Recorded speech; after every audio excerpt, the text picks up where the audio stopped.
Claro, a partir de ese momento la libertad se pierde en Andalucía. Andalucía es obligada a ser cristiana.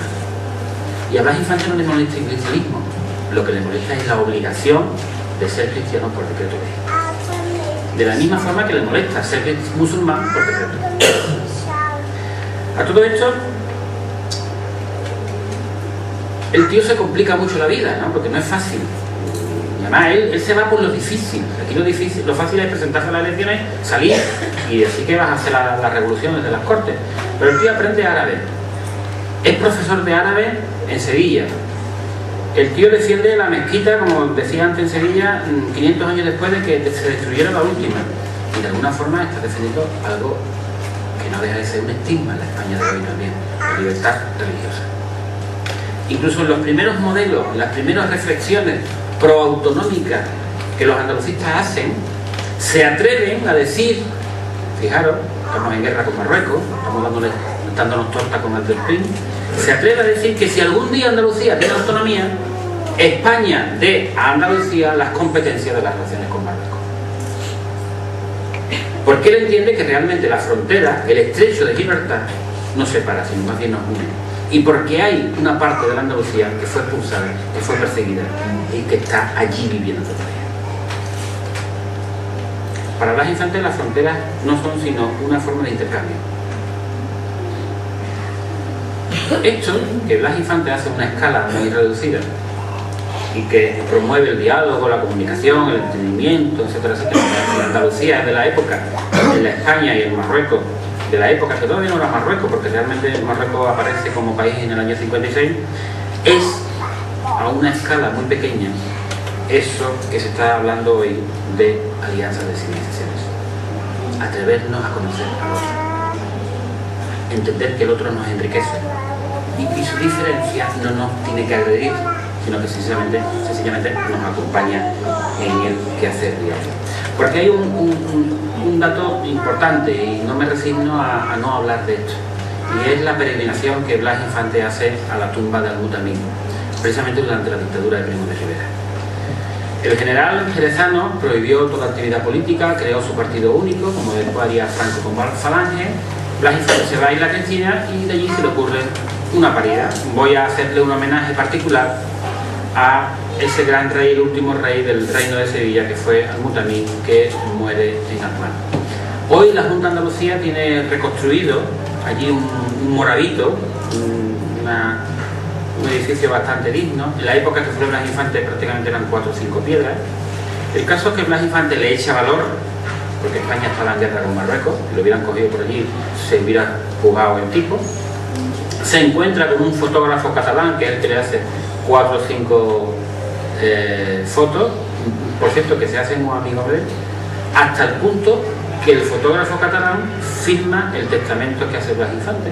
Curiosamente, una anécdota que está ahí, pero bueno, que no fue una amistad o un encuentro fugaz, sino que realmente continuó en el tiempo.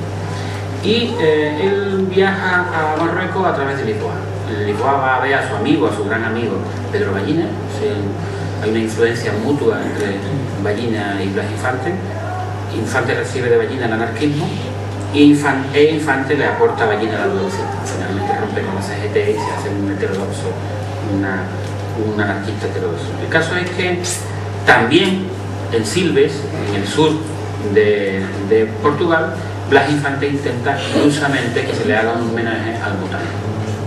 Lo vuelven a tachar de islamita. El caso es que él se prepara concienzudamente para un rito que yo entiendo muy iniciático. Él lee mucho sobre cómo son las peregrinaciones a la Meca y ahí está el gran error.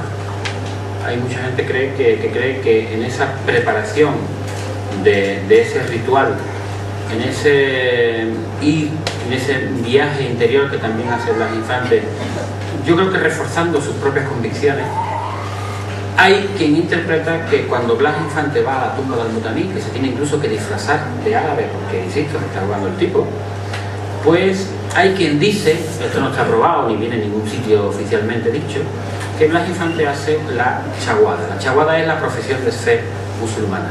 No hay más Dios que Alá y Mahoma su profeta. Y hay quien dice, todavía más atrevidamente, que Blas Infante dio las 7 vueltas, como dan los árabes en la Meca, al lado del cubo ese negro que tienen ellos, que no me acuerdo ahora cómo se llama, que es un poco el ritual de homenaje. Yo no sé si Blas Infante lo hizo o no lo hizo, pero lo que está claro es que eso fue más que nada fundamentalmente un homenaje que Blas Infante hace a ese hombre, y fundamentalmente se lo hace en su lenguaje, que no quiere decir necesariamente que Blas Infante fuera un soldado. Porque claro, si queremos complicar todo esto, lo podemos complicar muy fácilmente, porque Blas Infante se bautiza a los hijos, se casa por la iglesia y antes de morir le da la extremaunción a un cura. Ya tenemos lío hecho. Y desde luego, así le hacemos muy poco favor a Blas Infante y se lo hacemos también al Islam.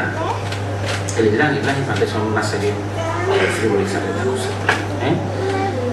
De regreso de ese viaje a Bat, allá por Marrakech, casi a 400 kilómetros en línea recta de Ceuta, pues Blas Infante visita Rabat, visita lo que será la capital de Marruecos, y tiene lugar otro encuentro importante, ¿no?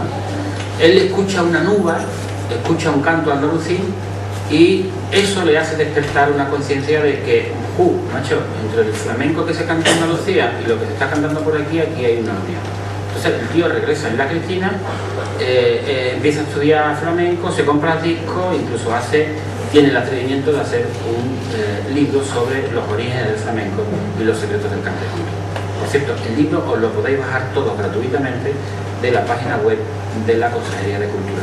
Tenéis que buscarlo muy bien, porque está muy oculto para que nadie se lo baje, pero si lo buscáis muy bien, lo podéis dar. Y también el Ideal Andaluz lo podéis encontrar en la página web de la Fundación Centro de Estudios Andaluces, que está también en Acrobat, que pesa muchísimo y por eso no puede circular bien por internet, pero bueno, que son 2 libros que se han editado con el planteamiento del año de Blas Infante y que, bueno, a los que tenemos interés pues nos sirve, ¿no? El caso es que él llega a Isla Cristina y establece y estudia, y aparece la teoría que estamos hablando, es decir, hay una obligación de una serie de campesinos que se les quita las tierras, hay la necesidad de una expresión colectiva, y esa expresión colectiva es el flamenco, el flamenco, el canto del campesino desposeído de su tierra. No tiene nada que ver con la doctrina oficial de la época, que todavía hay algún idiota que dice que el flamenco viene del animal, o que viene de Flandes. Yo no sé qué tiene que ver Flandes con el flamenco, a mí que me lo digan. En todo caso, Japón, macho, lo estamos viendo por aquí en las calles de Jerez. Una vez más, decir esto en aquella época era un entrenamiento, claro, nadie le publicó el libro, claro, una locura. O sea, él convierte una expresión que en aquella época era una expresión una manifestación de taberna, de pago del señorito a 2 o 3 gitanillos, 2 o 3 gente con compás, la convierte en un cante nacional, la convierte en un símbolo de resistencia, la convierte en una identidad andaluza.